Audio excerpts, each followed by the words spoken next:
সুপ্রিয় দর্শক আসসালামু আলাইকুম, welcome back to my channel cooking studio by Orin. আজকের পর্বে আপনাদেরকে ময়দা আর চিনি দিয়ে দুর্দান্ত মজার একটা নাস্তার রেসিপি তৈরি করে দেখাবো। আর এই নাস্তাটি দেখতে অনেক বেশি ইয়াম্মি হয়, খেতেও কিন্তু হয় দুর্দান্ত মজার। আমি কথা দিচ্ছি, রেসিপিটিকে ফলো করে একবার বাসায় ট্রাই করলে বারবার তৈরি করার রিকোয়েস্ট আপনার কাছে আসতেই থাকবে। একবার তৈরি করে দেখবেন, পরিবারের ছোট বড় সবাই এটাকে অনেক বেশি পছন্দ করবে আর অনেক মজা করে খাবে। নাস্তা তৈরি করার জন্য এখানে একটি মিক্সিং বোল নিয়েছি। এখন আমি এর মধ্যে নিয়ে নিয়েছি 1 কাপ এবং আরও 1.5 কাপ পরিমাণ ময়দা। চাইলে এখানে 1.5 কাপ পরিমাণ ময়দাও নিতে পারবেন। এরপর দিয়ে দিচ্ছি 1 চামচ পরিমাণ লবণ আর হাফ টেবিল চামচ পরিমাণ দিয়ে দিচ্ছি বেকিং পাউডার। এখন এইগুলোকে প্রথমে খুব ভালো করে মিশিয়ে নিচ্ছে। মেশানো হয়ে গেলে এখন আমি এর মধ্যে দিয়ে দিচ্ছি 3 টেবিল চামচ পরিমাণ সয়াবিন তেল।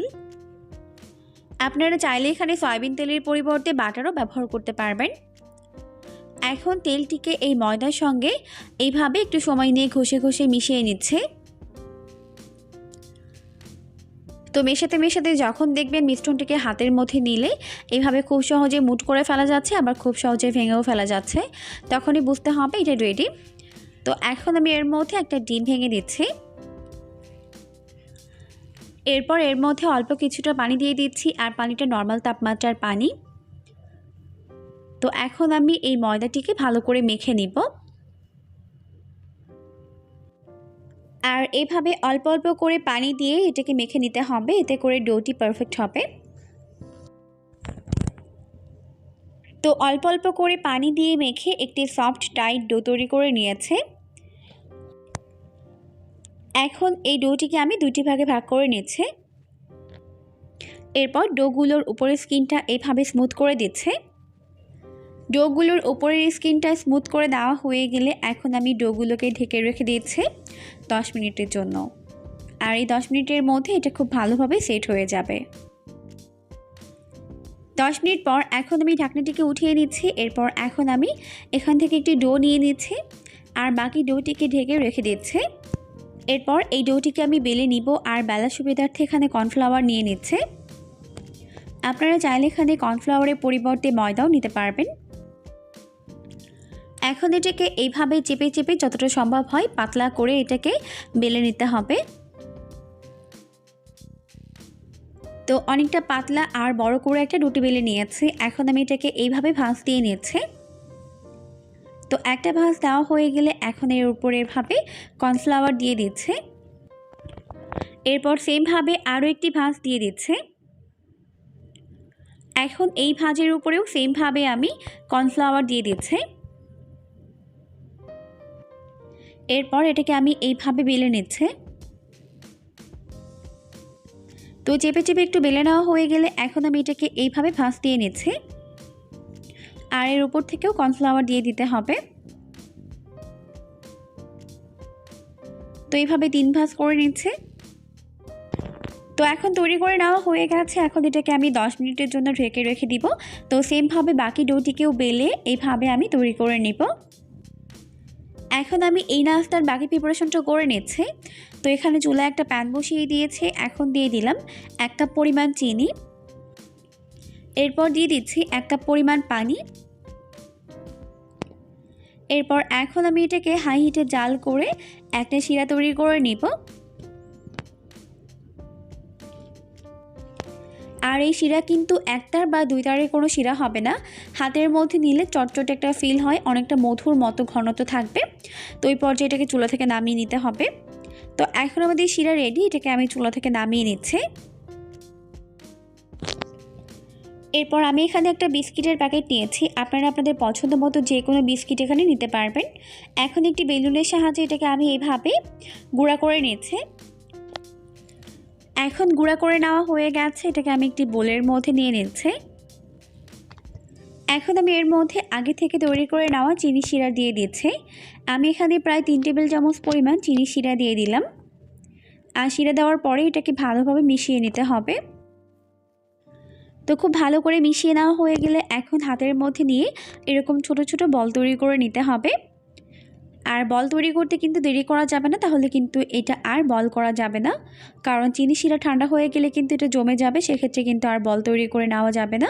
আর এই কাজটি একটু দ্রুত করতে হবে। তো একটা বল তৈরি করে নিয়েছি, সেমভাবে সবগুলো বল তৈরি করে নেব। তো সবগুলো বল তৈরি করে নেওয়া হয়ে গেছে। এখন 10 মিনিট পর এটা কিন্তু খুব ভালোভাবে সেট হয়ে গেছে। তো এখন আমি এটাকে বেলে নিচ্ছি। তো যতটা সম্ভব হয় এটাকে পাতলা করে বেলে নিতে হবে। তো এখন পাতলা করে বেলে নেওয়া হয়ে গেছে। এখন আমি এর উপর থেকে এইভাবে কর্নফ্লাওয়ার দিয়ে দিচ্ছি। এরপর আবারও এটাকে এইভাবে ভাঁজ দিয়ে নিচ্ছি। আর প্রতিটা ভাঁজে ভাঁজে কিন্তু এইভাবে কর্নফ্লাওয়ার দিয়ে দিতে হবে।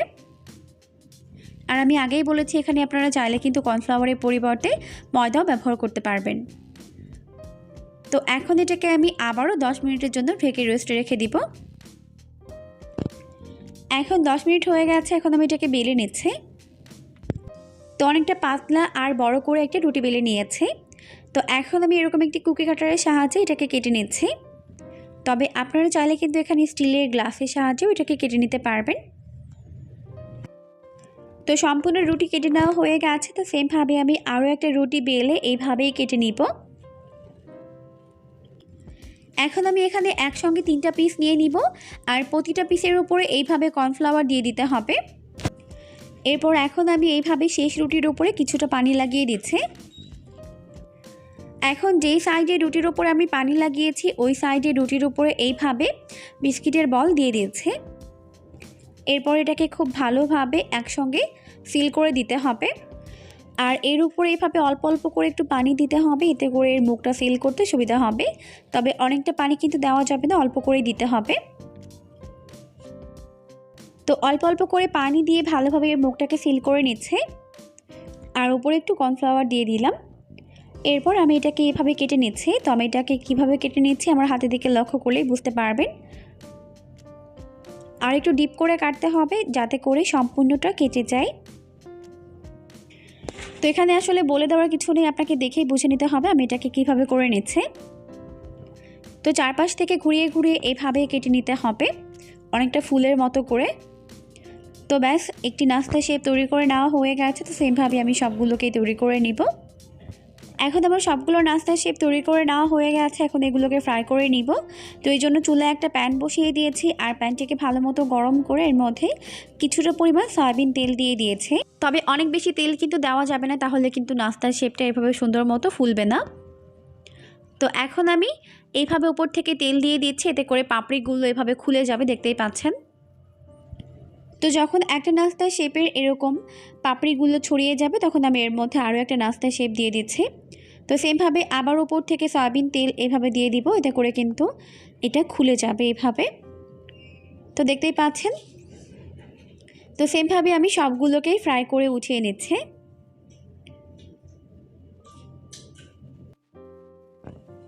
তো এখন আমার সবগুলো নাস্তা ভেজে নেওয়া হয়ে গেছে। এখন আমি এগুলোকে উঠিয়ে নিয়েছি।